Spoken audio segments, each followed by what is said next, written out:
കായംകുളം ഭരണിക്കാവിൽ തെരുവ് നായയുടെ ആക്രമണത്തിൽ ദമ്പതികൾക്ക് പരിക്ക്. ഭരണിക്കാവ് പള്ളിക്കൽ നടുവിലെ മുറി ഉണ്ണികൃഷ്ണാലയത്തിൽ അനിത, ഭർത്താവ് ബിജു എന്നിവർക്കാണ് പരിക്കേറ്റത്. കായംകുളം ഭരണിക്കാവിൽ തെരുവ് നായയുടെ ആക്രമണത്തിൽ ദമ്പതികൾക്ക് പരിക്കേറ്റു. ഭരണിക്കാവ് പള്ളിക്കൽ നടുവിലെ മുറി ഉണ്ണികൃഷ്ണാലയത്തിൽ അനിത, ഭർത്താവ് ബിജു എന്നിവർക്കാണ് പരിക്കേറ്റത്. അടുത്ത കടയിലോട്ട് വെള്ളം കടയിലോട്ട് പോയത്. കടയിൽ പോയപ്പം ഒരു പട്ടി എന്ന് വെച്ചാൽ അത് തലേദിവസം തന്നെ അവിടെ ഉള്ള പട്ടികളെ പിള്ളേരെയൊക്കെ കടിച്ചിട്ടുള്ള പട്ടിയാണ്. ഇവിടെ സൗണ്ട് കേട്ടോണ്ടാണ് ഞാൻ ഓടിച്ചെന്നത്. അപ്പോൾ അത് എന്നോടും തിരിഞ്ഞു ഇവിടെ ശരിക്കും കൈക്ക് കടിക്കുകയും അത് എൻ്റെ നേർക്ക് ചാടുകയും എന്നെ അള്ളുകയും എല്ലാം ചെയ്തു.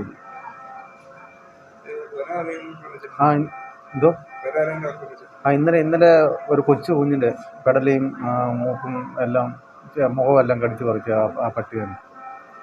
പശുവിനെയും കടിച്ചിട്ടുണ്ട്. അവിടെയുള്ള അടുത്തുള്ള പശുക്കളെ, കിടാക്കുഞ്ഞുങ്ങളെയൊക്കെ ഈ പട്ടികൾ. പുതുക്കാട്ട് ദയ എന്ന കുട്ടിക്കും വളർത്തുമൃഗങ്ങൾക്ക് നേരെ കഴിഞ്ഞ ദിവസവും തെരുവുനായ ആക്രമണം നടത്തിയിരുന്നു. ഈ തെരുവുനായ പിന്നീട് ചത്തു.